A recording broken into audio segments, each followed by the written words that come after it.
deal that they had a special meeting with the Board of Supervisors, and all but one of them was told, no, we're not going to extend it. Matter of fact, you have to close in 10 days.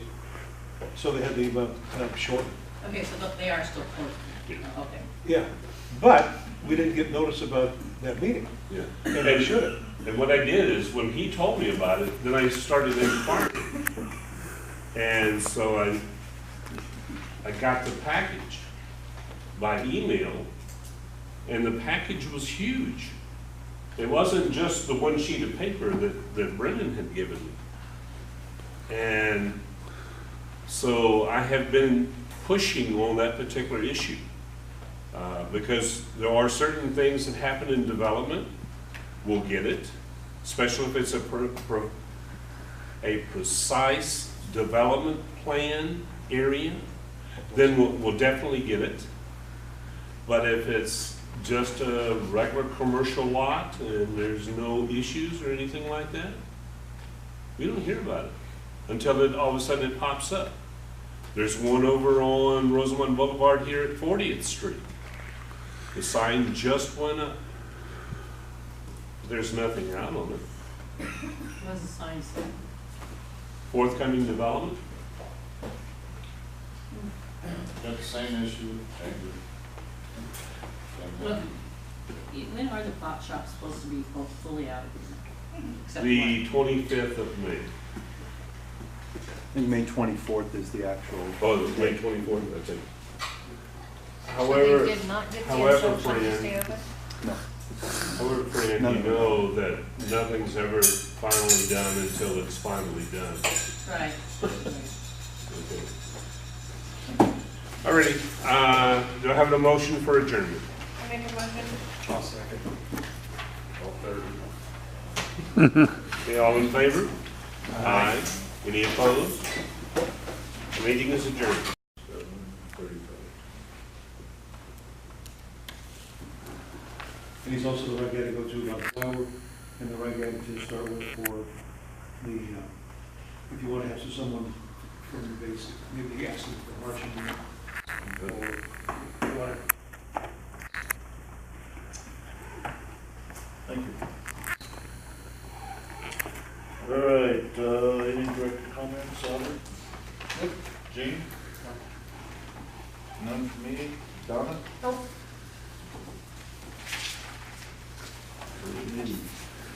All right, motion to adjourn? I'll move. Gene? Second? I'll second. All those in favor?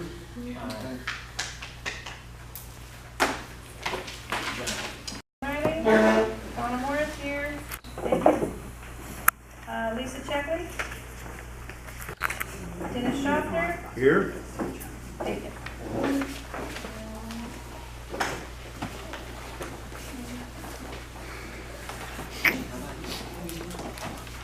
Okay, do we have a motion to adopt the agenda? All motion.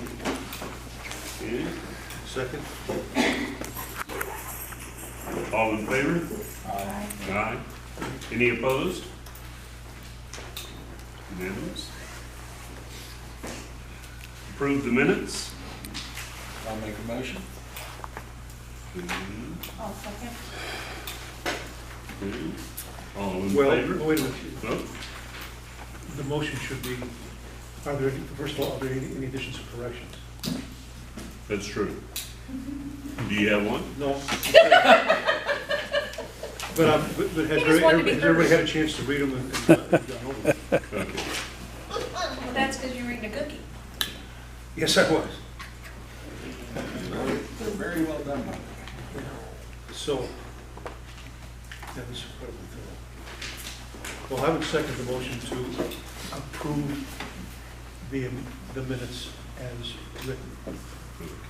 Oh, so I'll change that from me to you. Okay, all in favor? Aye. Any opposed? Any abstentions?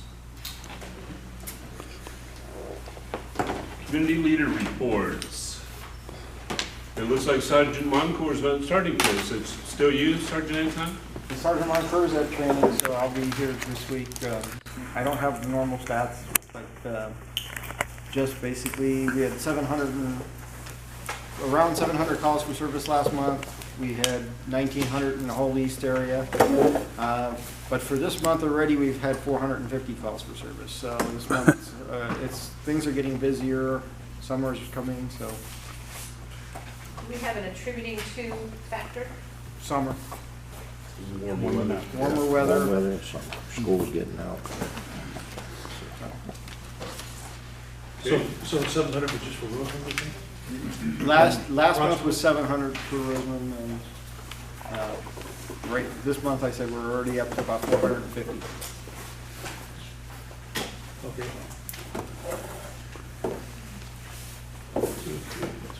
Any new officers in yet for our area? We have a few new ones, and our staffing level has not changed. We have a few new officers that have replaced other officers that have left. So, hopefully in the next couple of weeks we'll get another one or two, but we're not looking at going up in numbers. Good, going to stay about the same. Okay, anything else yet? I mean, Sergeant, anytime? No. Okay. California Highway Patrol? Good evening, everybody. My name is Alex Scott. I'm a sergeant with California Highway Patrol. I work out of the Mojave area, and I've been in the Mojave office since January of this year. I transferred down. My family's in Sacramento. I have a home in Sacramento, and I've lived down here for approximately 1 year. Lieutenant Williams requested I appear tonight on his behalf. He's unfortunately he's had another commitment in another community out here. I'm actually the supervisor out of the Ridgecrest area. I'm the in-your current sergeant, so I told the lieutenant I'd come down here and give you guys a little bit of information. The Rosamond area, as far as the Highway Patrol is concerned, has been doing pretty well as of late. We don't have a whole ton of information to present tonight. We have received some complaints regarding school buses and motorists going around the school bus when the flashing red lights are on, when students are either coming off or going onto the school bus. So as a result, Lieutenant Williams has put together a couple of special enforcement units. These will be teams of officers that will go to certain school zones, sit out there and just monitor the activity, make sure everybody's following the law, and taking appropriate enforcement action when laws are being broken regarding speeding in school zones or going around the school buses when the stop sign and flashing red lights are activated. Also, we will be conducting some crosswalk enforcement in the town of Rosamond, as well as pedestrian enforcement, making sure that pedestrians are conducting themselves in a safe manner when they're trying to cross the road, and making sure that motorists are using due caution and due regard around the pedestrians as well.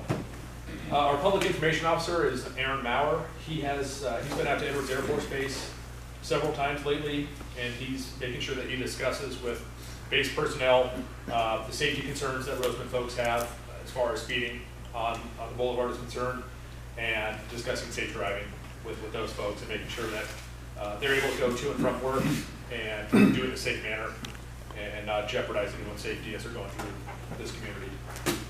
April is National Distracted Driver Month, Awareness Month.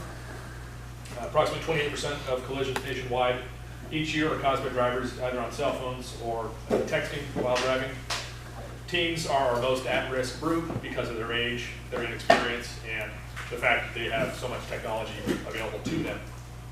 Inland Division, which is basically the parent area of Mojave, is based out of San Bernardino, and Inland Division has allocated overtime funds for officers regarding distracted driver awareness, and we are this was our third day this month that Mojave area officers were out, supplemented by officers on overtime, specifically looking for distracted drivers, be it people on cell phones, handheld cell phones, or texting and driving.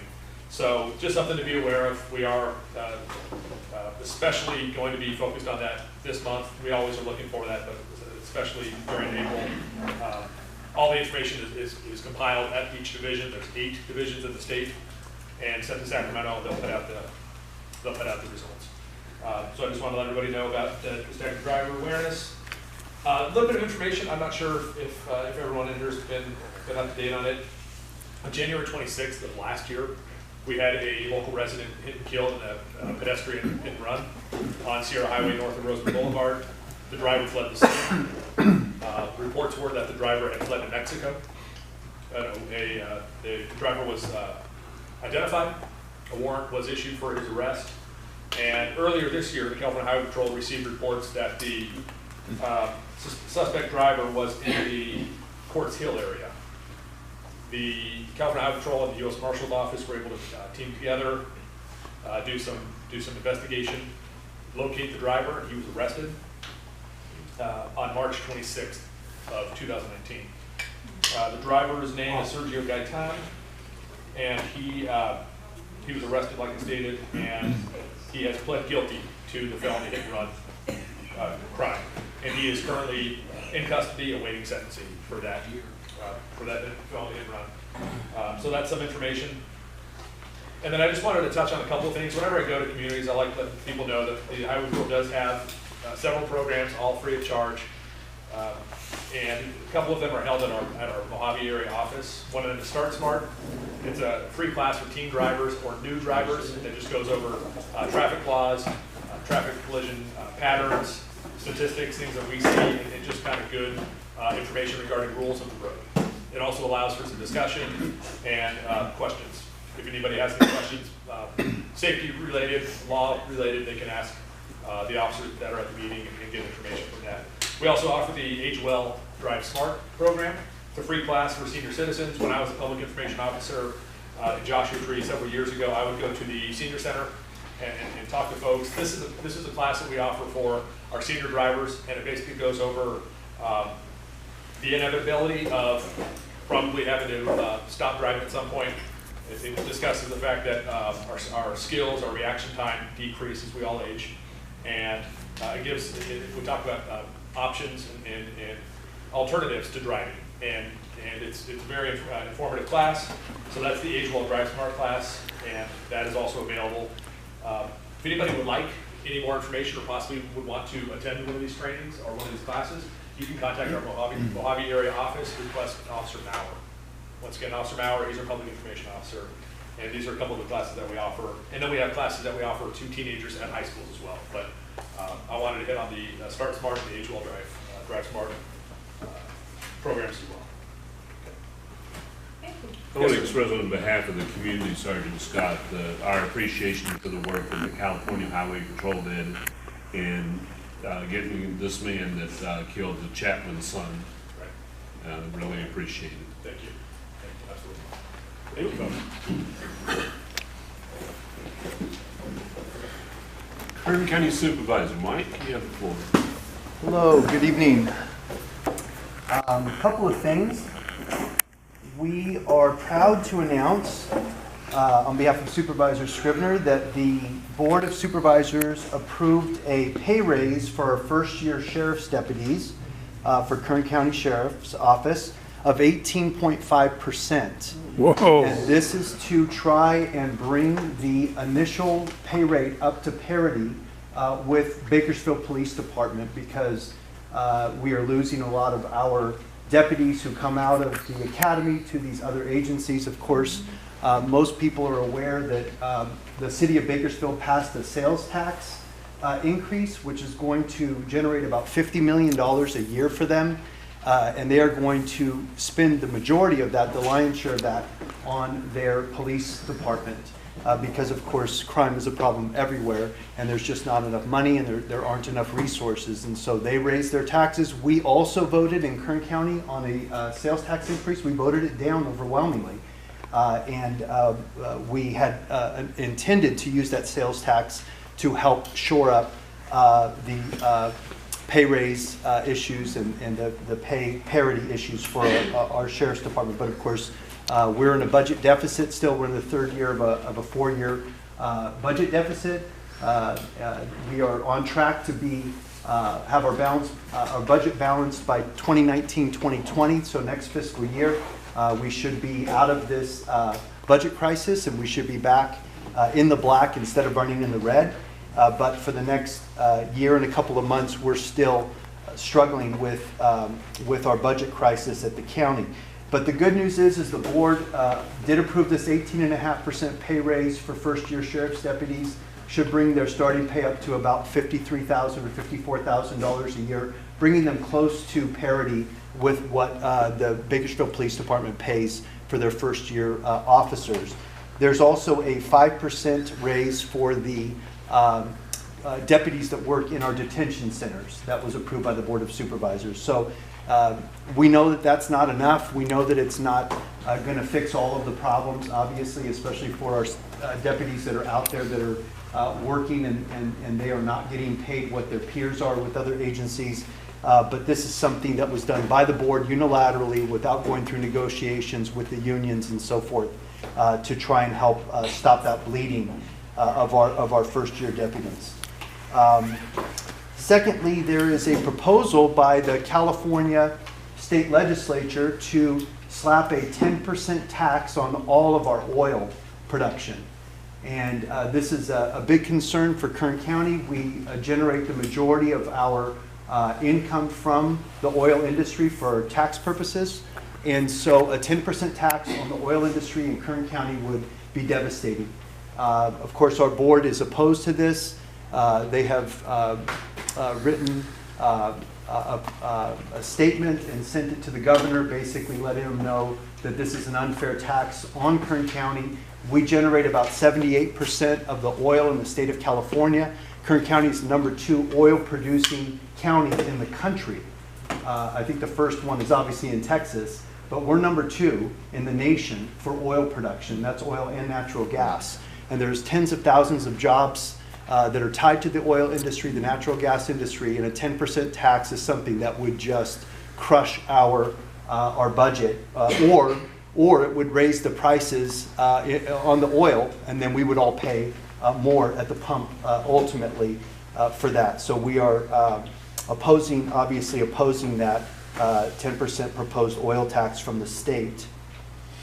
Thirdly, Zach Scrivener and I were down here for a meeting with some Rosamond residents. Were any of you here for that meeting? I don't see any faces that were here that night. We met with a number of residents who were concerned about the Raceway Solar Project and folks who were going to be impacted by that proposed project were able to air their grievances, bring their concerns and complaints directly to Supervisor Scrivener. We met right here in Hummel Hall a couple weeks ago, and I think that the residents were very pleased with the response that they had, the answers that they got from Zach, and the fact that right now that project is going to have a lot of challenges with the environmental impact report, with the Planning Commission, and with the Board of Supervisors because of its location, its proposed location, and the proximity to so many homes and residences in Rosamond. So is that asphalt ramps at the frontage road have been ground down to provide a smooth walking surface. Maintenance plans to construct new ramps this summer. So they should take care of that problem there with the ADA issue on the Rosamond Boulevard Highway 14 overpass. Secondly, we paved a dirt road on Holiday Avenue at 65th Street West to 60th Street West. And that was paved on, this is fiscal year 2019-2020, so it isn't done yet, but it is an environmental review. And that is likely to happen in 2019-2020. Thirdly is Rosamond Boulevard at Eagle Way. And we received a request to install a pedestrian-activated rectangular rapid flashing beacons at this intersection. The beacons have been delivered, and the project requires construction of approximately 200 feet of concrete median to channelize traffic around the beacon in the center of Rosamond Boulevard. County maintenance crews will perform this work. So this is in the works there, and I think that was something we actually brought to them also here from Armackville. And then fourthly, it's not exactly here in Rosamond, but I got stuck in it driving over here today. They are repaving and working on Bacchus Road, coming the back way from Tehachapi. And I sat for 15 minutes at his, stop there with the guy with his stop sign. But I was so happy to see that they're out there with all kinds of grading equipment and trucks and so forth, and they are putting grading and asphalt on the shoulders of the roads all the way down Bacchus. I think it's a $1.5 million project that has been approved and is now happening, so that we will have shoulders all the way from the 14 freeway to Tehachapi Willow Springs Boulevard on Bacchus Road, which was much needed. So that's all I had. Do we have a start date for that median work on Rosamond Boulevard and Eagle Way? I do not. I just read you directly what I got from the Public Works Department on that. Yeah, I'll let you know if I find out any more details. Yes, sir. Now, you mentioned 18.5% pay raise for first year deputies and 5% for deputies working in the detention centers. What about for regular on-the-street grizzly sergeants, for example? Correct. Unfortunately. Whoever they may be. Right. No, unfortunately, there's nothing there for anyone else at this time. And that's obviously in contract negotiations, which are coming up again also between the union and the Board of Supervisors. But the problem is that we're still in this budget crisis through 2019, 2020. Those grizzly old sergeants are our favorite. Yes, yeah. No, we appreciate the hard work that you do out there, Jim. Now, our sheriffs still go out to Cal City, is that correct? Or is it Cal highway City's patrol? got their own. Highway Patrol is being So it's highway contracted. patrol that goes out there, okay. Mhm. So are you guys a part of that pay raise that they just talked about? No, so the chief of police in California City has requested our assistance with some patrols throughout the week due to personnel numbers. They did get the pay raise, so they are hopeful that they'll be able to bring on some more police officers and really it's having the retention. We can all recruit and get the people, but it's keeping them in our respective agencies that can prove difficult. So Highway Patrol's out there for a 90-day period, helping California City until hopefully they're able to bring up their staffing numbers. Is it the police department patrol? Yes. And is it part of the same kind of pay issue that they're involved with, or is it a community funds? Yes, so it does end up coming down to salary, yes. And I don't know specifically numbers wise, but they are relatively low paid, especially relative to California. Right. And they are working on, I believe they did approve the pay raise. Yeah, California City's getting a 27% pay raise over the next 3 years. Because they just passed a special tax on the bond measure. Oh, is that what it is? Yeah, November.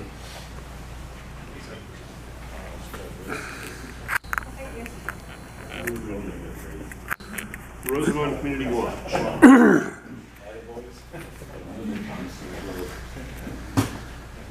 Gail, you're up. Yep. We had mentioned back in February that we were going to be holding a legal dump cleanup like we did last year.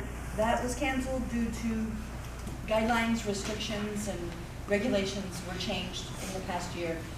So we don't have anything on the calendar right now, but we are working with the RMAC and Waste Management to try to get something going for the community as far as a big community cleanup and see if we can get more people involved and clean Rosamond up again.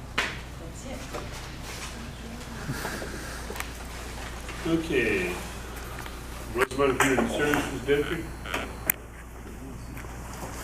No.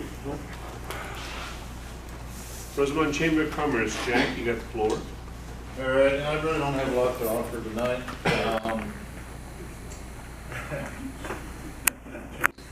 But the event center is coming along well on our current phase, which is just about come to an end with the electrical, the canopy, the stage has already been poured. We've got the lot graded, trying to wrap up getting the pavers in, the brick pavers. Those who don't know, companies and individuals can have their names lasered on some bricks that we're laying in the front of the event center there. So we're getting wrapped up with that. And so that'd be the first phase. And we still gotta get some plants and some DG down. The proposed grant, for those who don't know what DG is. And so the facility would be usable at that point, but there's some other grants we want to apply for as well, in addition to that. And don't want to say what it is because we really haven't finalized what we're going to do on the grants. So once we do finalize them, then we'll announce what those grants are going to be. So, let's see. Mixer, we have a joint mixer that we're working on with the Chamber, the Historical Society, Edwards Museum. Was there one more, Fran?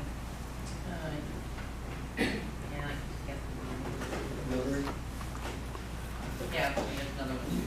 Yeah, there's one more. I can't remember who it was that I think we yelled out. So that's going to be June 13th, 5 p.m. at the Willow Springs Saloon. It'll be a nice mixer.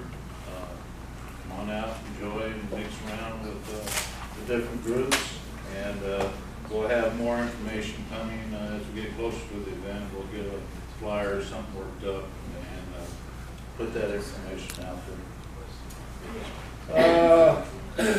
And then tonight we have election nominations for the Chamber. There's 2 positions coming up. We really didn't have anybody else that stepped up yet to run for the Chamber. So as it is, myself and Jed Strange positions have come up for re-election. We're both rerunning for directors. And that's about all I got. Anybody have any questions for the Chamber Committee? When do you anticipate the event center being usable? You know, we don't have, we'd like to see it around by July, but I can't give you an exact date right now. I wasn't asking for an exact date, just an. We're hoping ballpark. around July. So we got a lot of work to do still. Yeah, that would be nice. September. So we're starting work on Septemberfest for this year. If anybody has ideas for themes, we're accepting ideas for themes right now for Septemberfest. And we haven't established a date. We're kind of discussing it today on the date for Septemberfest. There's a lot of conflicts this year that we didn't normally have in previous years for the Septemberfest, so we've been reviewing that. Just the discussions we've had, the 21st is probably looking like the most reasonable date, but don't hold me to it yet. We haven't finalized it yet. So some of the other dates we use it, we won't have the Queens in the parade, things like that. And that's a big part of the parade as well. So, but we'll keep you informed on that as we continue. Okay. Any questions for Jen? Okay, St. Karen Unified School District? Yes, John. Since no one else is here, I will give the report. Last night, the Rosamond News was there, and Barbara Gaines is the new superintendent, hired from Palmdale, where she was assistant superintendent, and the pay is starting at $159,000, which is very good because the district is in financial straits. And based on incentives, her salary will increase by 3% if she meets certain goals.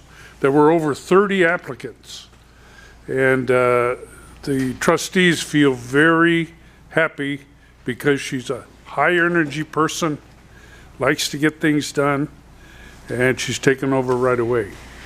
The other report that was given is called the LCAP report, compares the school district here with all the other school districts in Kern County and the state.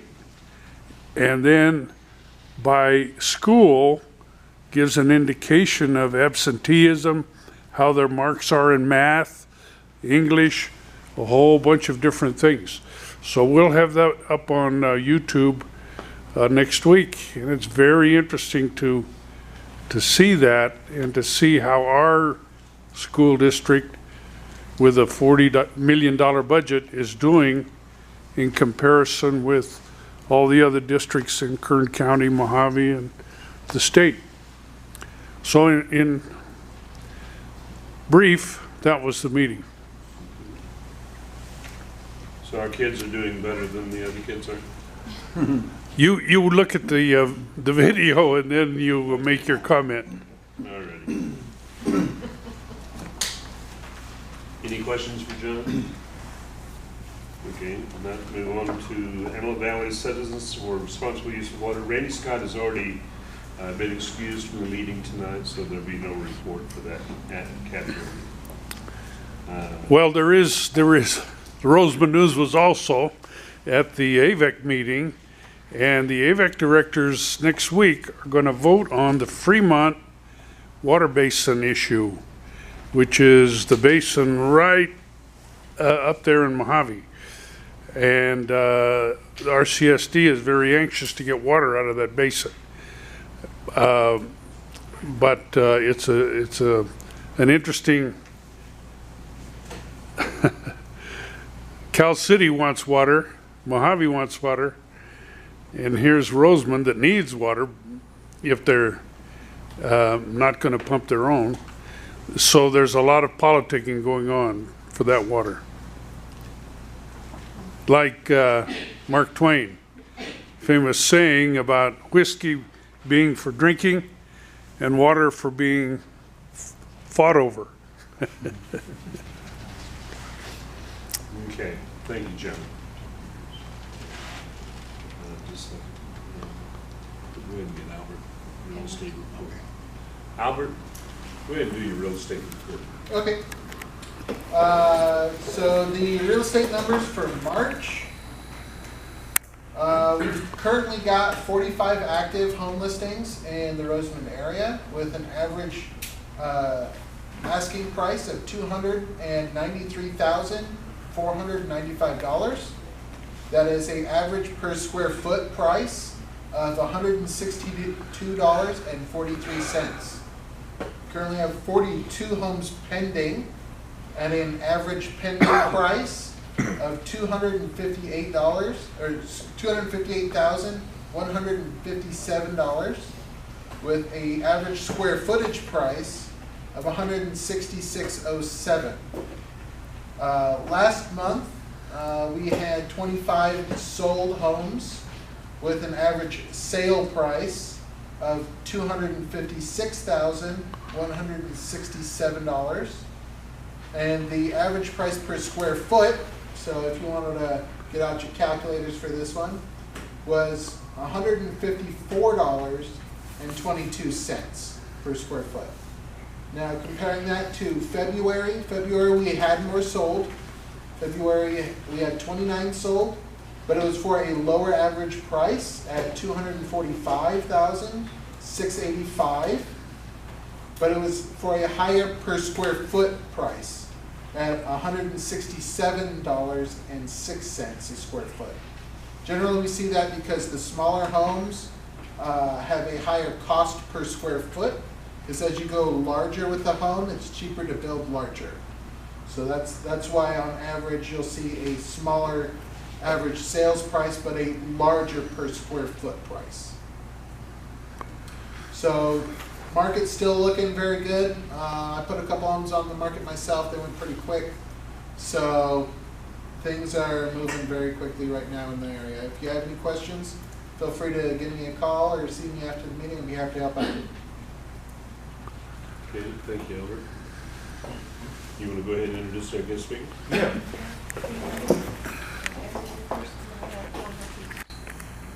Go ahead. Okay, Brandon Roque. Let's go ahead and get your report. I'm sorry. No worries. Good evening, everyone. My name is Brandon Roque. I'm field representative for Assemblyman Tom Lockheed. Thanks for having me on and allowing me to speak for a moment. I only have a couple things regarding legislation. So, if anybody isn't aware, one of the bills going through public safety was SB 392. So essentially what this bill does is change the justification for peace officers to use lethal force. from what is deemed justifiable or, sorry, reasonable to what is deemed necessary. So Assemblyman Lackey has been in strong opposition to this bill because of the semantics behind that specific terminology, because it gives a much stricter definition, and now a lot of our peace officers are going to be forced to second guess themselves in split-second decisions that could cost them their lives.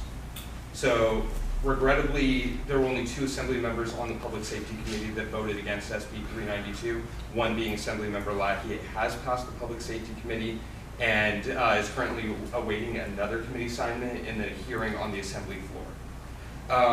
The other major bill that I have currently is SB 409. It's actually authored by Senator Scott Wilt, who's the representative for the 21st District. Essentially, SB 409 is a legal dumping bill that strengthens restrictions.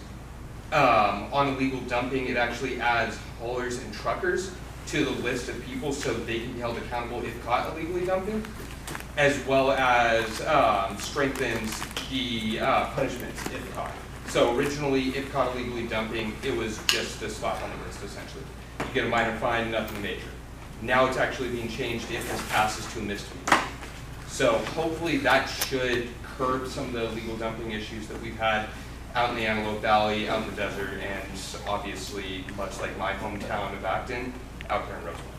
Announced we are having a community coffee in Rosamond on May 18th. It's actually going to be in Hummel Hall, so we'll be here. And that's going to be at 10 a.m. So we'll have mailers and everything going out to everyone in the area, roughly the first couple of days of May. Thank you guys.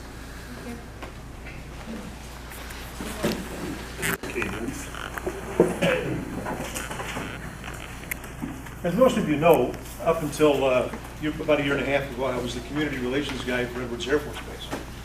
I've always felt that if any one community needed to be up on what's going on at the base that's just right there, it ought to be Rosamond, or any community that actually borders on the base.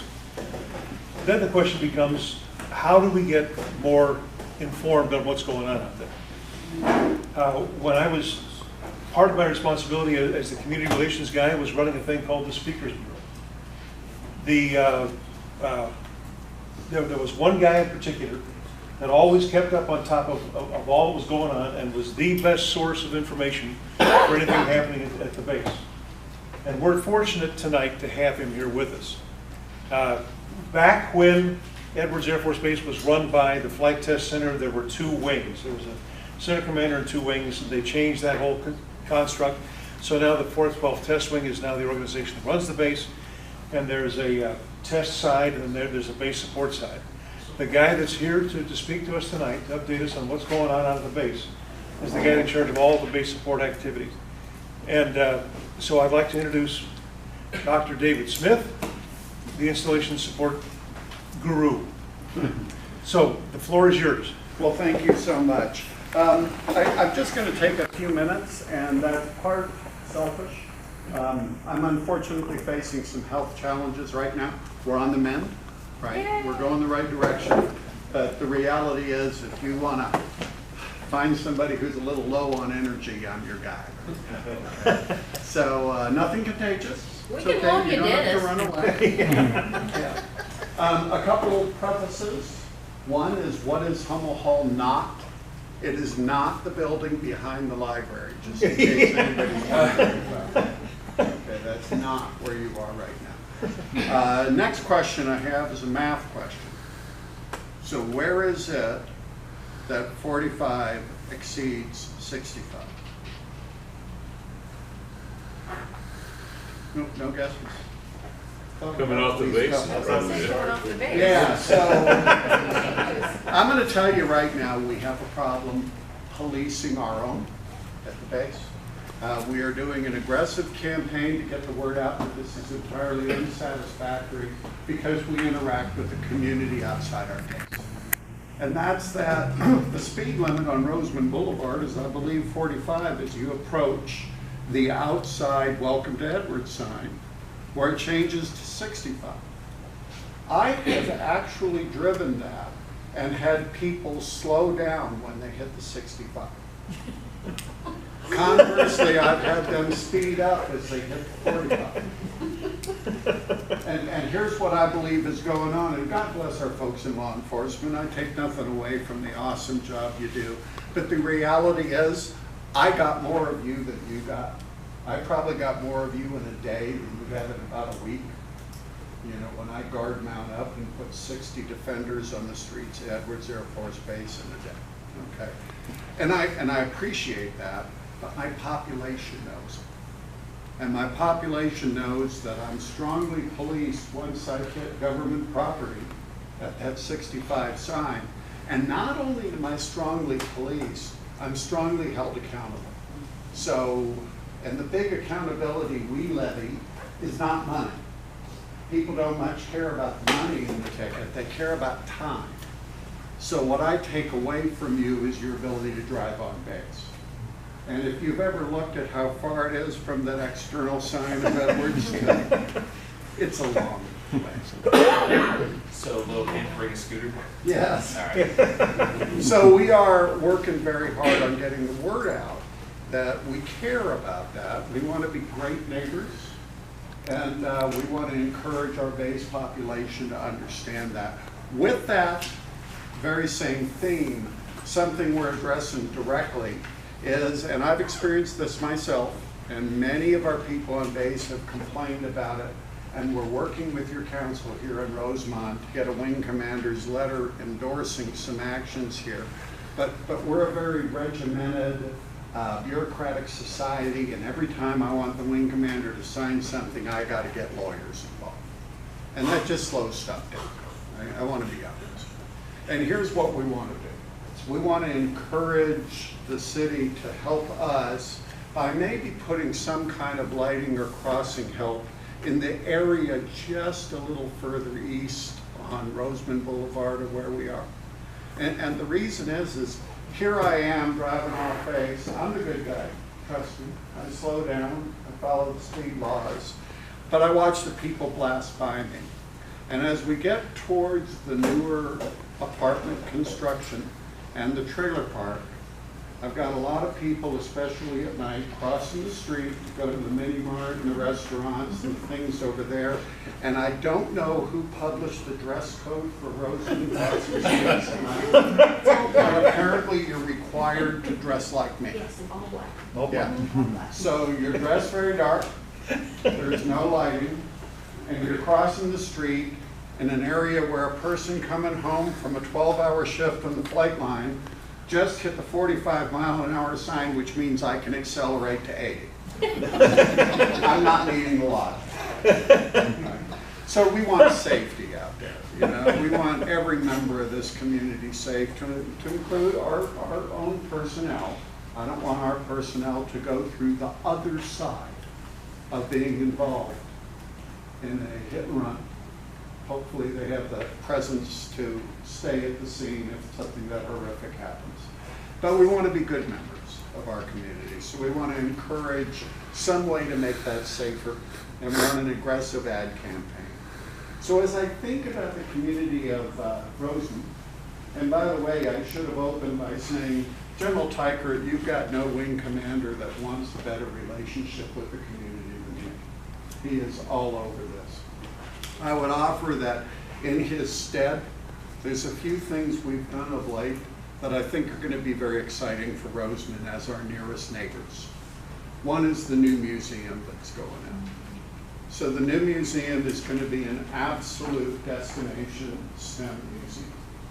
People are going to fly into the Antelope Valley to go to the museum. That's going to probably impact revenues at businesses in this community because that's the routing to the museum. In association with the museum, down the road when it's built, but already having run its first class, we're very excited that we've offered to the community a star base at Edwards.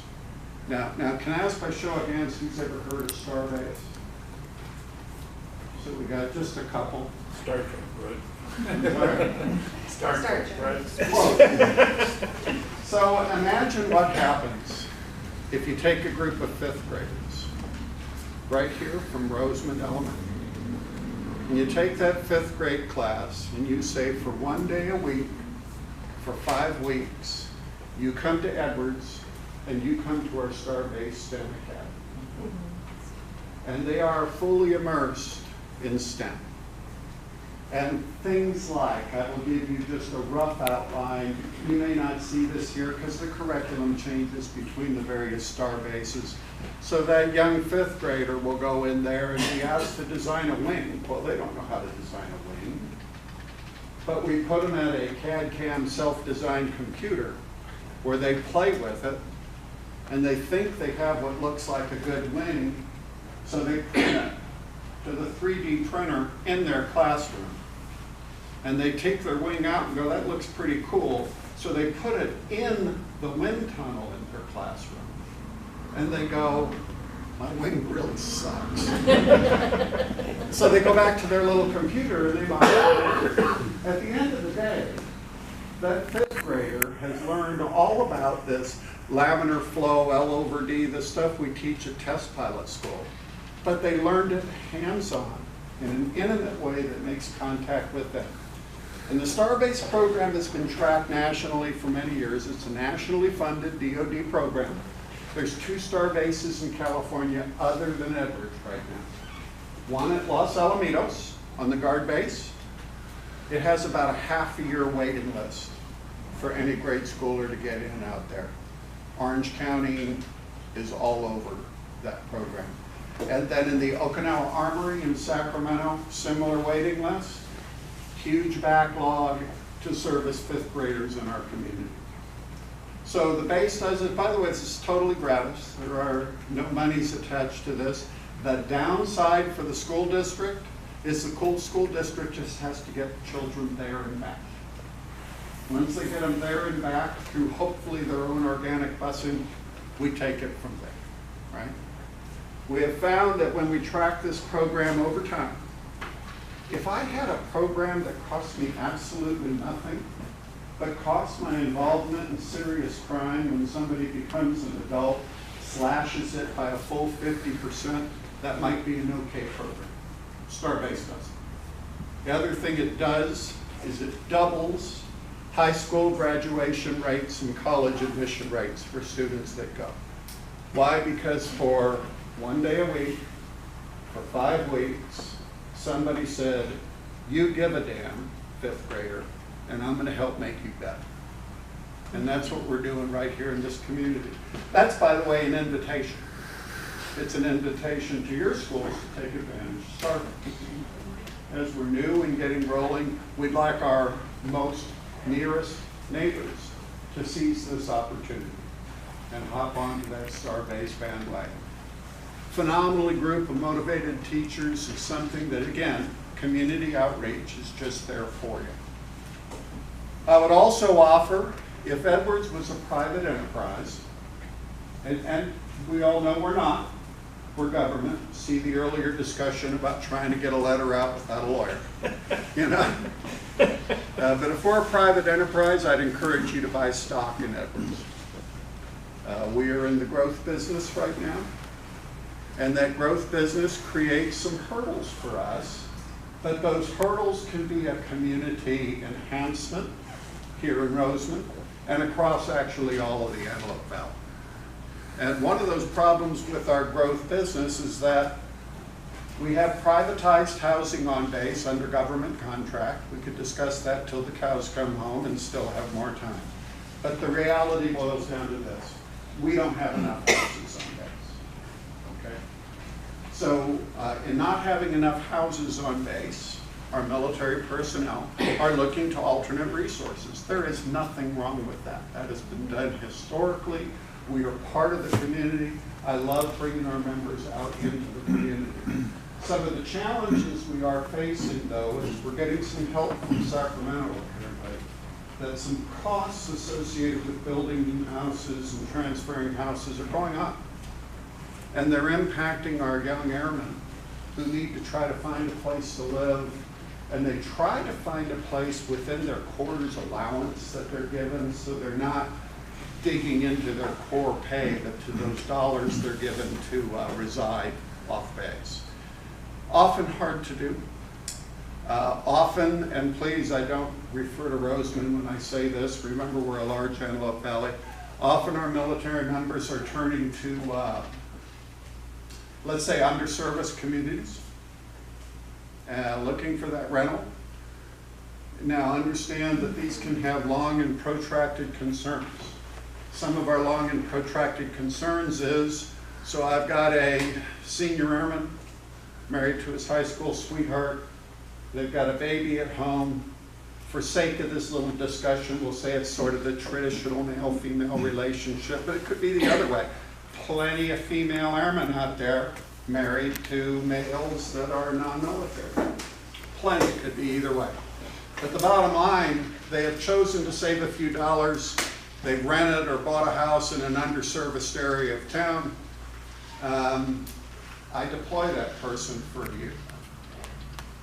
I now leave behind mama and baby in a community, and sadly our law enforcement people know this too well.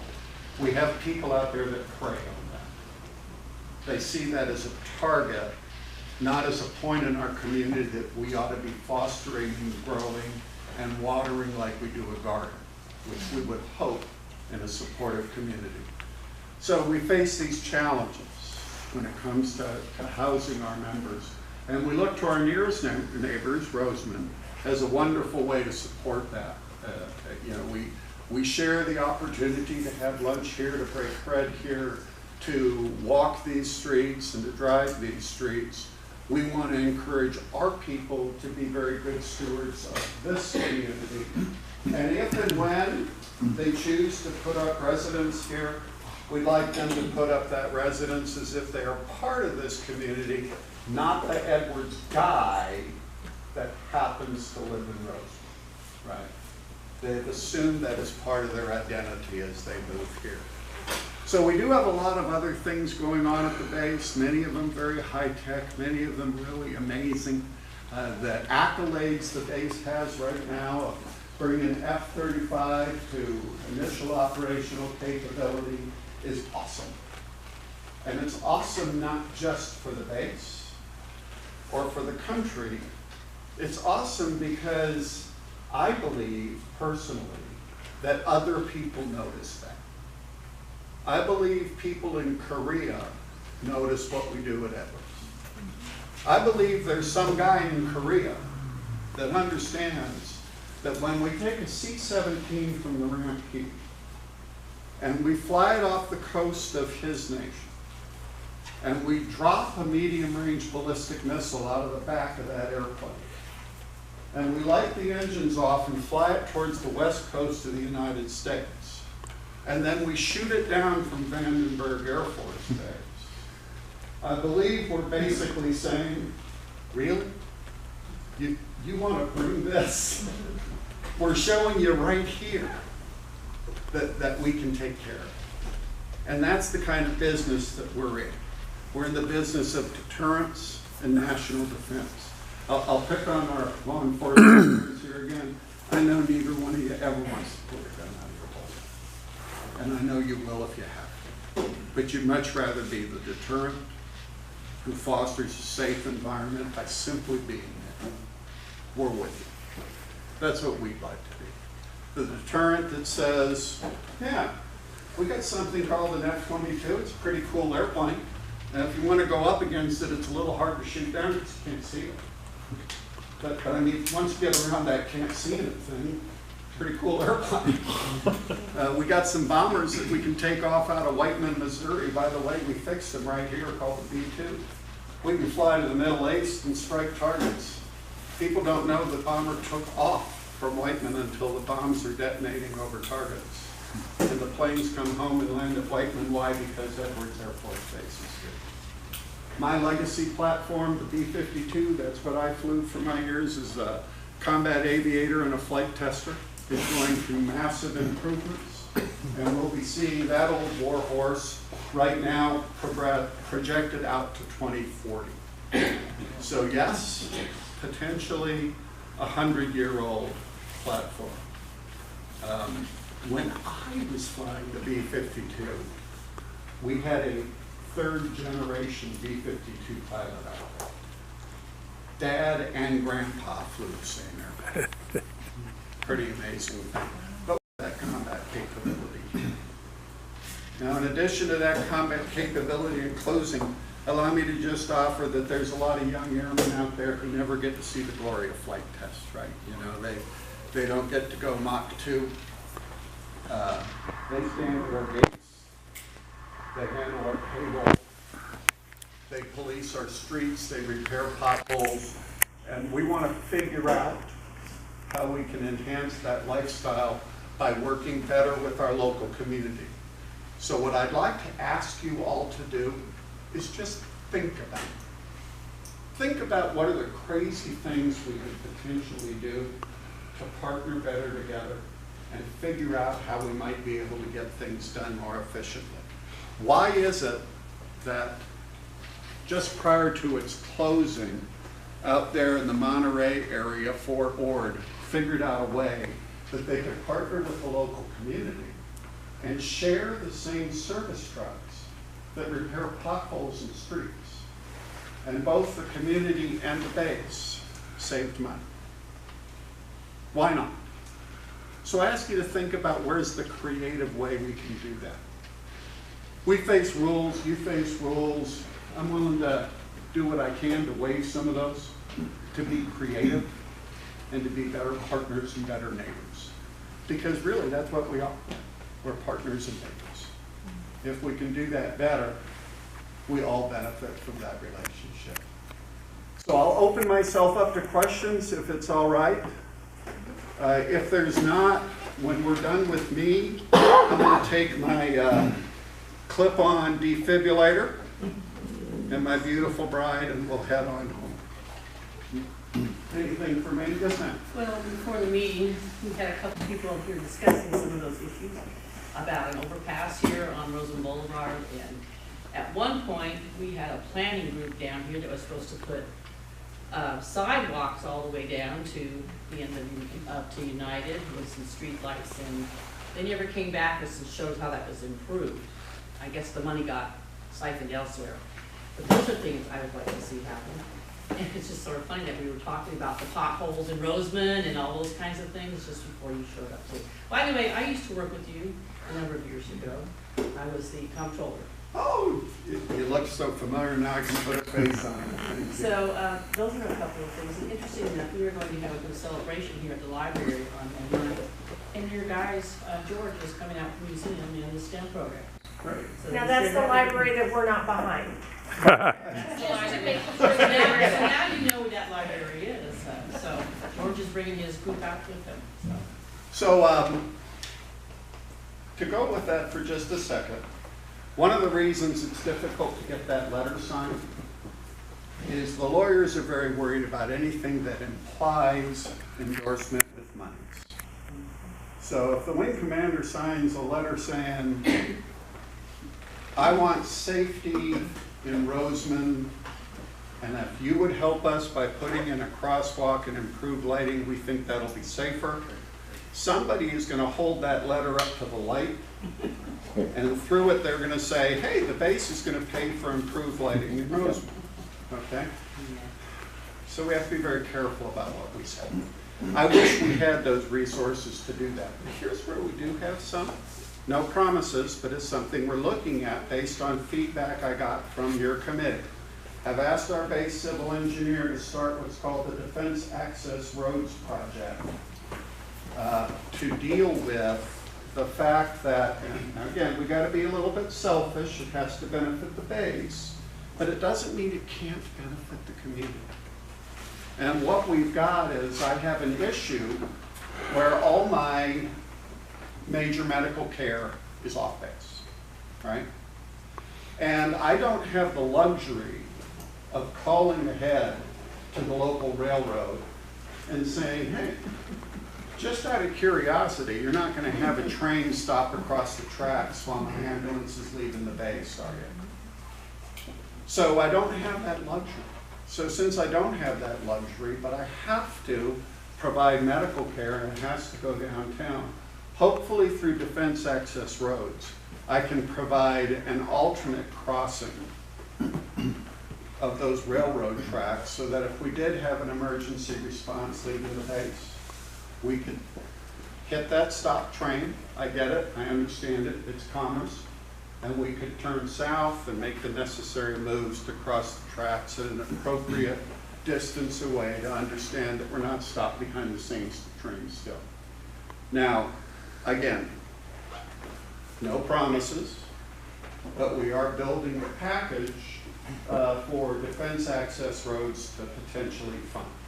What they look at funding is, hey, you've had base and mission requirements that have impacted the base and the community. We have some funds to help forestall those kinds of things. Maybe we can help. And hopefully this is one where maybe we can. The last major defense access roads program we tried, and from Zach Grisner's office, you may recall, is we tried working an alternative crossing of the 58 from Cal City. But we weren't able to connect those dots. Okay, there wasn't enough direct base impact seen in that. The safety of that crossing, everybody agreed, was what could be improved, but we couldn't tie it direct to the base. This one we can tie direct to the base, and that ability to better triage someone who could be very ill. I mean, the alternative for us right now is to hit the stop train, and then you have the ambulance driver say, well, do I loop it now and go up the south gate? Or do I sit and wait for a stationary train that could be 3 hours, could be 5 minutes, could be nothing? So it's an alternative we're looking at that the community of them would benefit from, hopefully. So an example of areas we're going further. Thank you so much. And good seeing you again. Are there any current numbers on how many military versus how many federal employees versus how many contractors we've got currently? Yes. So, and I don't know them down to details. Well, right, roughly. I should have brought our brochures. So we'll give you the rough ratios. My chunk of the base, about 12,000 people every day, round numbers. The biggest portion of that is our government civilians. Our next biggest portion of that are government contractors. Northrop, Boeing, all these people, they live and work at the base. We want to take care of them just like you want to take care of people in Rosamond. And then our smallest, large portion of that is our military members, about 2,000. So about 2,000 military members, about 5,000 government civilians, and about 4,000 and change government contractors. I would expect over time, we're going to see increases in all of those. Expect. But not gigantic increases. I would expect that the base be, I hate saying this because I've been made wrong on it before. If I had to say a base is BRAC-proof, Edwards has a lot of opportunities to be BRAC-proof, great relationship with the community, and a really big dry lake bed that just doesn't show up somewhere else, right? And that dry lake bed is our roots and our nature. And that helps us from this BRAC commission. But I thought a long time ago, Castle Air Force Base in Merced would be BRAC-proof, not because it had B-52 training there, which I was just doing, and there I was stationed at Castle. What it did also have, in addition to B-52 training, was all the KC-135 refueling training. And if you talk to any aviator in the Air Force, one thing they all agree on is that I need gas to do anything. And so I thought that made us safe. We were the last base announced for closure. Right. So we never know. But that is a legislative action above our pay grades that we can hope to never have to deal with. We don't see it here in this community just because of the nature of what we do. We are in the growth business. We're recapitalizing the fleet in the United States Air Force and the Navy. And as we recapitalize that fleet, we know we recapitalize our testing infrastructure. As a person that is going on base on a daily basis, is there anything we can do about the guard? Lost my train of thought as far as traffic flow through the guard shack is nothing more disheartening than getting up early and going on base and rounding that corner and coming to a stop. And you're going to be in line for 30 minutes plus. So, for those of you who don't get to enjoy the opportunity to go on base on a daily basis, at the guard shack to actually access the base, we can open that up to 4 lanes of traffic, and we can put 2 of our defenders on each lane, sometimes 3 defenders, and we can run ID cards pretty darn efficiently and move people through fairly well on a perfect day with all the resources. So here's what happens, and it's a little difficult to plan for that. The reality is, if your radios go off right now, you probably walk out of the meeting, right? So on a perfect day, I have those resources to open all those lanes. So now I'm bringing in another B2 for some testing efforts. If I have a B2, that means I have a guard standing next to it 24/7. That guard comes from somewhere. Where's he come from? Aisle number 2. So go get Right? it and play. Yeah. So that's that perfect world out there. But the reality is it's very hard to manage. And the other part, and you gentlemen in uniform know much more about this than I will, the dynamics of traffic flow.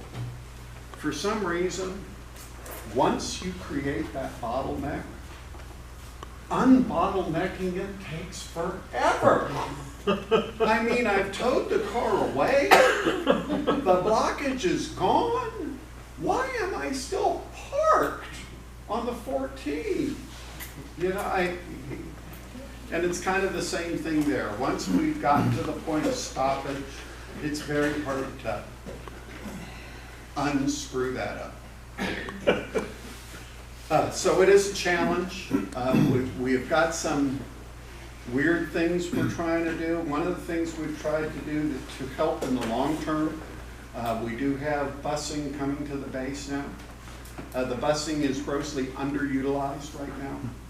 And one of the reasons it's underutilized, and we're trying to get some political help, we need more national help on this, but political help is, you know, if I'm stationed in Washington, D.C., and I want to get a federal government Metro pass to ride the choo-choo in the bus for free to work every day, you know how I get it?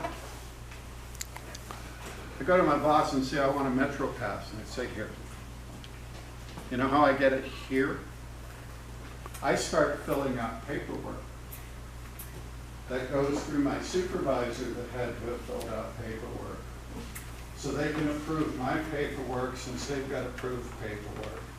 Because the reality is the monies are there. So the monies are there, so anybody going to Edwards from as far away as the entire Antelope Valley can ride the bus absolutely for free every day. Free ride to and from work. And by the way, the AFTA has been generous enough as to say, hey look, since you're buying a bus pass, it's a bus pass. So it's unlimited, no restriction on the base. You want to go to Rayleigh's after work? Go to Rayleigh's after work. It's wide open for you. We've just made it difficult to do. So it's very hard to get that reimbursement for these people. So they could say, right now, the bus, 10 people, 12 people on a bus. We'd like to see that thing full at 50 or 60. Really relieving that stress on the gate. Sir? You mentioned updating the B-52. By the way, when you were flying it, Moby Dick was a minnow, but I digress. What's the update that's going, I heard something about new engines? Yes, so we are going to re-engine the venerable 8-engine B-52, and we are re-engineing it with 8 engines. So a lot of people looked at this and said, gosh, you know, can't you do 4 of these newer, and we could. But the reality is, if you look at that airplane and the way it's wired and all the hydraulics and everything, it's easier to put a small high bypass turbofan in for each of those 8 holes and kind of connect it to what's already there than to replumb the whole airplane and put fewer motors on it. So they'll be much more efficient engines, which B-52 crew members are a little concerned about. I have had B-52 missions over 40 hours in length.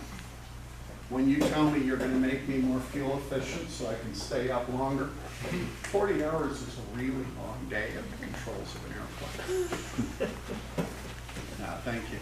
Also some new weapons. A lot of new programs coming in the B-52 side. Anything else? Well, again, an honor to be with the community that we serve. And this is truly where the rubber does meet the road. So this is where those partnerships grow from. This is where we learn to understand and work things out, and we better figure out how to partner. So I thank you so much for letting me share a bit of the evening with you. Thanks so much. And with that, if you don't mind, Denise and I will get on the road. Thank you. Come Thank back you. anytime.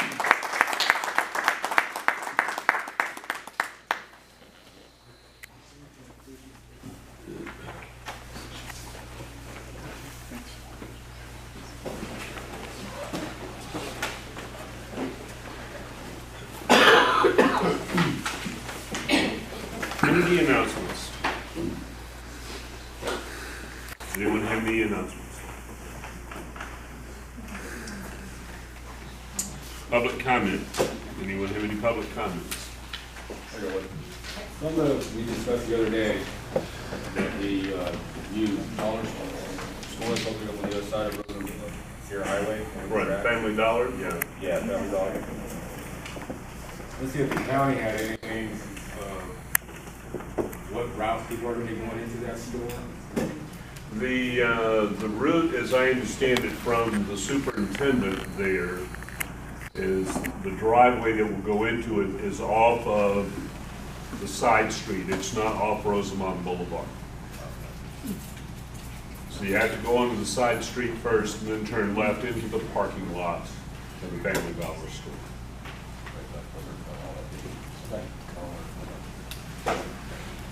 Anything else? Okay. Francis, did you have something to say? Yes. So on May 9th, the Kern Historical Society is going to have our 60th anniversary at the library on the 9th of May. To dovetail to what he's saying, we're going to have a 4th grade field trip out there because they that's where they have a history lesson as part of their thing in the 4th grade. So as part of the whole thing, the museum is coming out to Rosamond as one of our exhibits. So they are bringing their STEM stuff. So it's that was a nice read and actually come see. Try to come out there after 12:30 or 1 o'clock because we'll be done with all the 4th grade classes. But it's going to go till 7 that night. So please come out and look at the exhibits and say hello to your community members. And if you're not a member, please join up. We're doing lots of exciting things. We want you guys to be part of it. So what day is that again? May 9th, it's a Thursday. There'll be flyers out too, so. From when to when? Well, it's best for the community to come out from about 1:30 to 7. That's when the library closes. Okay, thank you. Oh, at 5 o'clock, we're actually going to announce our new officers and we will introduce any dignitaries that come on out, like Zach and Blackie or one of those folks. Okay? Okay, moving into the business meeting. For my fellow council members here, I have a draft copy of guidelines for how we're going to do the ad hoc committees. It's not adopted yet at this point. I'm giving you a draft essentially to get your feedback, because once we're all comfortable with this, then I want to put it up for a vote, and it's going to be what we live by for our committees to work. I want to make sure that we're very process and results driven, so that we have things to report to the community on a regular basis. So if you'll take the time between now and next month's meeting to review that, we'll talk about it and decide what we're going to adopt out of it or what we're going to change. You know, it probably wouldn't hurt for us to forward this to Kern County Council and see if they can look it over and do a city. Yeah, we can do that.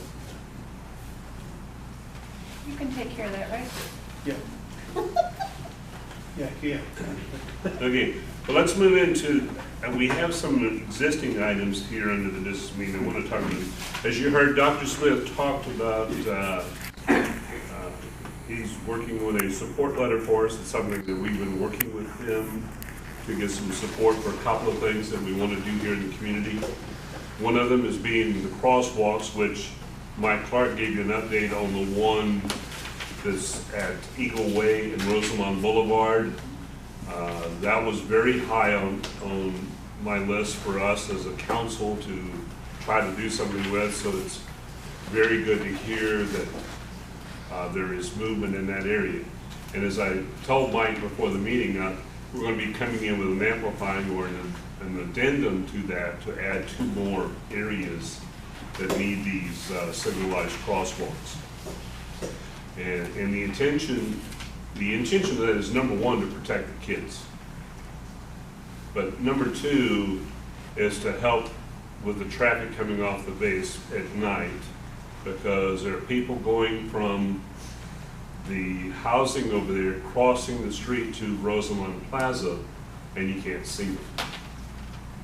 And having some kind of a signalized crosswalk there will give them a fighting chance.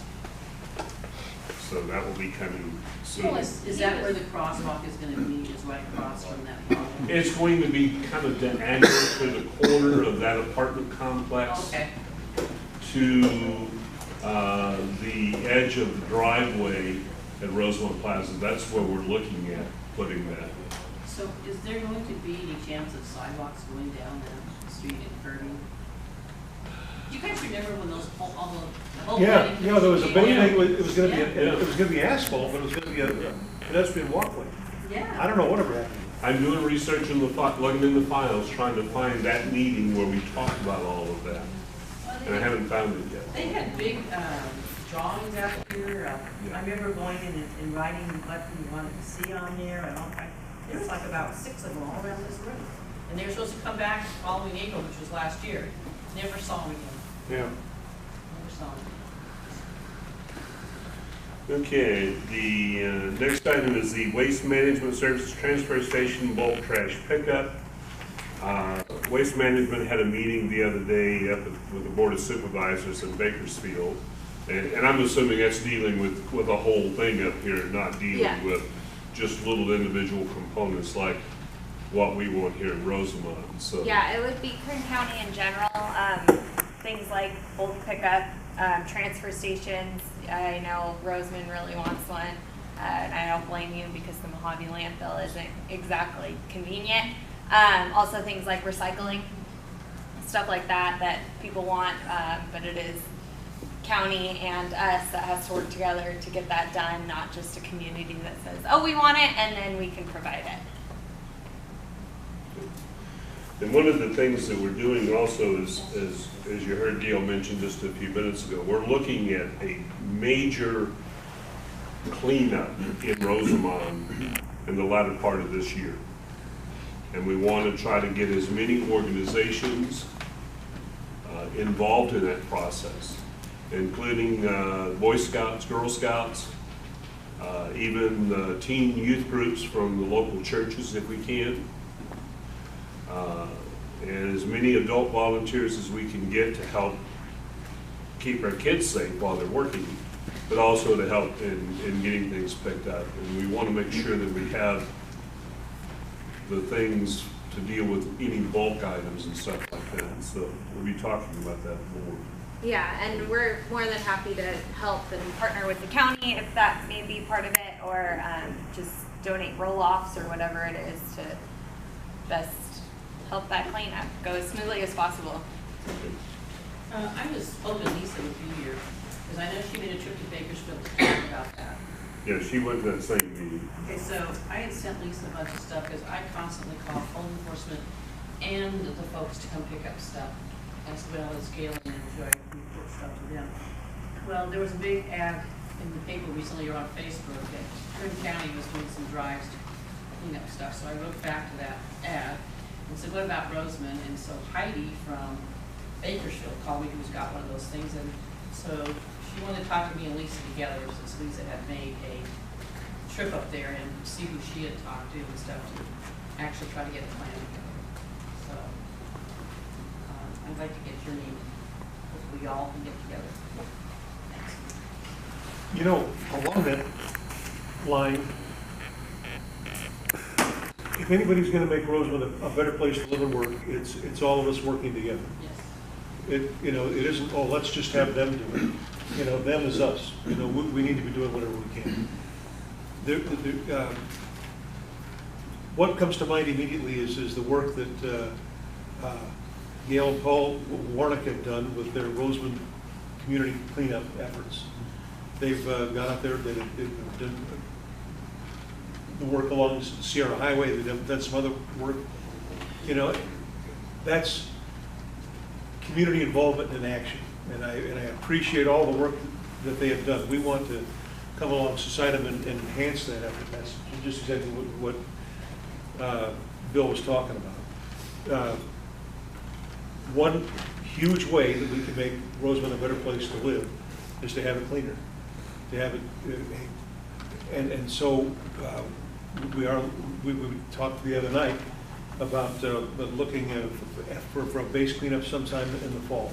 So we're looking, once we get the ad hoc rules established, and we can form a committee about that. And it won't be just us doing it, but we would solicit input from anybody that's, any of our residents at all, to help not only with that effort, but the crosswalks, parks, anything else that's going on. So look for that. If that's something that you want, that you feel strongly about, for heaven's sakes, you get a hold of one of us at the meeting, especially this guy, give him your name and number, so we can keep you abreast of what's going on. Fair enough? Okay, and Parks and Recreation, the community swimming pool and skate park. This is an item that Lisa Checkley was interested in, but I've been interested in it, but just for the sheer fact that it has always been an off and on thing. We'd go a year or 2 years, we'd have a swimming pool, then we'd go 3 or 4 years without a swimming pool. Even to the extent of taking and filling it in with dirt and everything, so that we took it totally out of commission and everything. And so we're looking at various things associated with that. And so we'll be doing data collection. One of the things we want to do is get operations and maintenance data from RCSD. Mike, I'm going to probably come to you and ask for some assistance in talking with Parks and Recreation about swimming pools in Bakersfield, so I can compare operations and maintenance data. See how the city of Bakersfield as well as Kern County deals with swimming pools on that side of the mountain. I also would like to see something done in the way of a public-private partnership if it's too big for it to be something handled by our own tax base and stuff like that. So those are some things that work into this category here.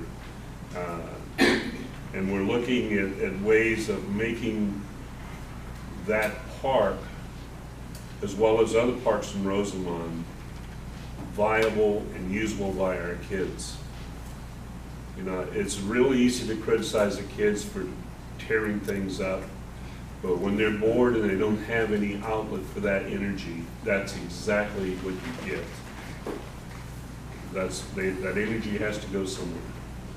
Years ago, I did analysis for RCSD regarding pools and maintenance.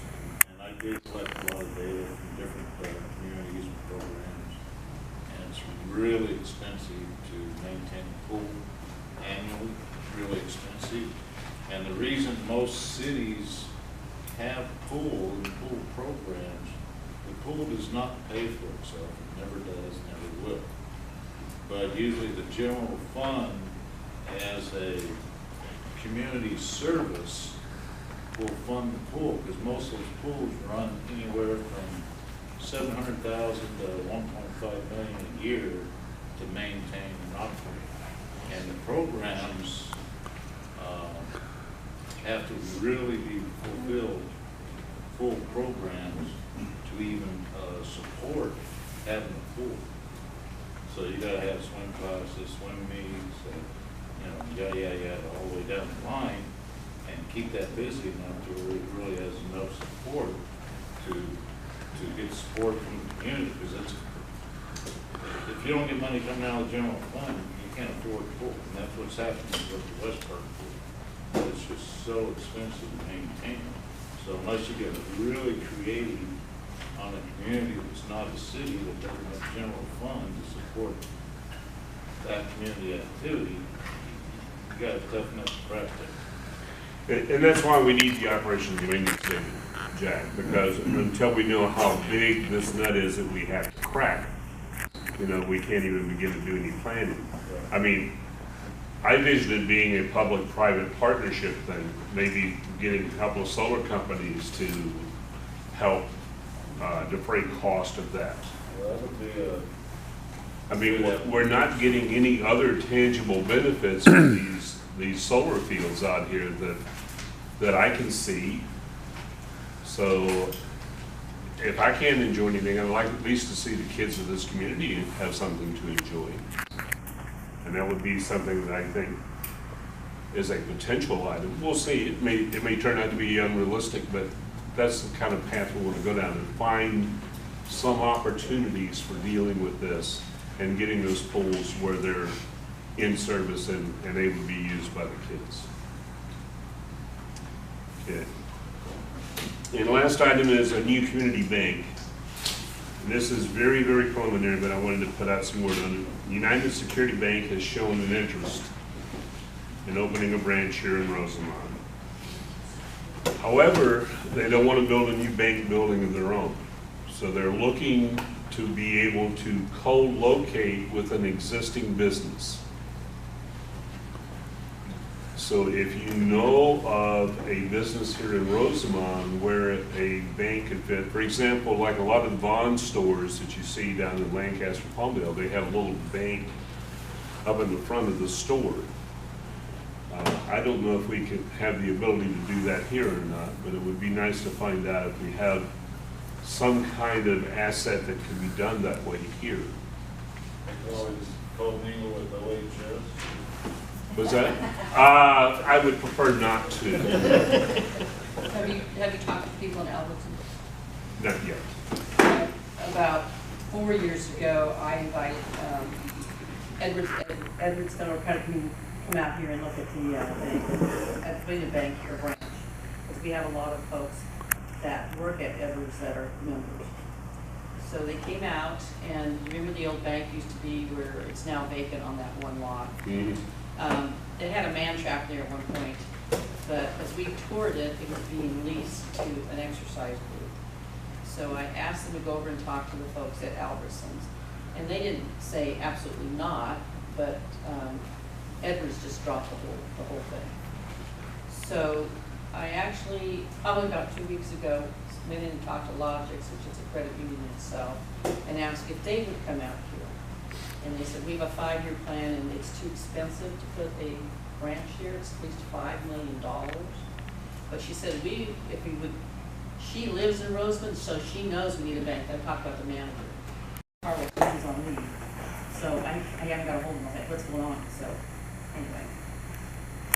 And Bill, in Tehachapi, the Albertsons does have a bank inside of the store. The Albertsons in Tehachapi has an Alta One credit union, federal credit union, right there in the store. So I know that at least some of the stores do And that's what United Security said. It said that the margins are so tight in the banking business that they don't want to sink the cost into building a new building and stuff like that. U.S. Bank uses a what they call an ITM. It's an interactive teller machine. You get a teller that will appear on screen and talk with you. It's stuff like that. It's supposed to be able to handle commercial banking. I'm a little skeptical, but you know, I'll go for a demo and see what that's like. But so those are some things we're looking at. I had thought about the credit union because they are one of the bigger financial institutions that deals with Rosamond as well as the Lancaster area. Maybe we'll write them a letter and just pique their interest again. I got on their agenda. I actually have them down here. I used to serve on their supervisory committee. So that was about 2 years ago. And they just not going to build any more brick and mortar either. Mm-hmm. So. Okay. Alrighty. Moving to old business. East Rosamond Access is again something that Dr. Smith was talking about. It's an ongoing item. Administrative office space, files, and equipment. Current General Service continues to work this issue for us. There's been no new information since last month's meeting. We are no longer bothering with the building there on Diamond Street. I know that there was some concerns with everyone, but we just were looking at it because we knew that it was available at one time there. So I understand you guys got a pretty good lease going with RCSDs. We're in negotiation. Well, their lawyer was drafting up a lease. Mm-hmm. We haven't seen it yet, so we're very excited about maybe getting that. Yeah. Okay. Brown Act and Ethics Training. All members of the council already did that. Brown Act and Ethics Training. All the directors have been through the Brown Act training. We have 4 or 5 directors that have completed the ethics training using the online course. I'm currently evaluating the Form 700, which is the Statement of Economic Interest. It looks like we should do that, but it doesn't, so I'm going to have to get some assistance on that. I hope you don't have to do that. It's a pain. It adds another layer of challenge to what you're doing, you know, reporting. Considering all the money that we don't get paid. Exactly. Okay. New business special vacancy notice. Everyone should be aware of these. Gregory Washington's position was vacated after last month's meeting. It has been posted. There are 3 to 4 candidates that I'm aware of that are applying for these 2 positions, but no selection as of tonight's meeting. And then, of course, the other position there is the one that was held by Gerald Morse, and it remains unfilled. Okay. Is he coming back? What's Is that? Gerald coming back? No. No. He wanted to stay, but he just said he's not getting better, so. Okay, any referrals from the fellow directors? Anything you want to have go on the agenda? Let you, Dennis. Well, we should probably add a line item for the fall cleanup. Okay.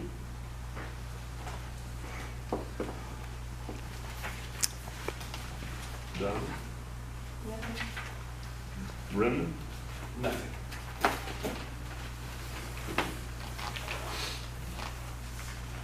Okay. In closing, As we approach the midpoint in this year, I'd like to ask my fellow directors to give thought to the establishment of goals for RMAC, for Rosamond and the outlying community. The goal should project through the years 20 and 2021. The goal of this is to try to get us where we're heading toward specific targets and accomplishing things for our community. We're trying to become, as a council, to be even more active than we have been. Dennis and I spent quite a few hours yesterday driving around, looking at solar fields and looking at a few other things in the community and talking with people. And we're going to try to do that on a periodic basis, hand out business cards and talk with folks and make sure that we have our fingers on the pulse and stuff. And it was interesting, we found out that some folks thought there was some construction already ongoing in a particular area. It turned out to be that's an installation for a cell tower. So Yeah, they were afraid that the solar fields were getting the jump on their construction stuff. It turns out, no, it was a cell phone thing. But they were in Smudcon Delta. Obviously, they're pretty energized. Yeah, yes, they are. You found that out the other day. Yes. okay, and the other part of this is RMAC used to recognize people in May of every year. I don't know what happened, but it apparently dropped off the radar screen, because I don't recall having done anything like that in 3 years. And I'd like for us to give some thought to that. I don't know how we were paying for the awards and stuff. Maybe we go to Zach and ask for money for that. Mike was paying for it. Mike was paying for it? Well, Before my no time. problem. He was rolling in the dough. But anyway, I would like to get that started again. I thought that was a very good vehicle for spotlighting someone that's doing great in the community. And we ought to get that going again. Okay. Anyone else have anything? Yeah, I'm a little hazy on if we're getting all of the notices about planning department activities in a timely way. I'm not sure where we fit into that. So I'd like to talk to the planning folks and see what their marching orders are concerning any activity within our sphere of influence. And I think that needs a trip to Bakersfield.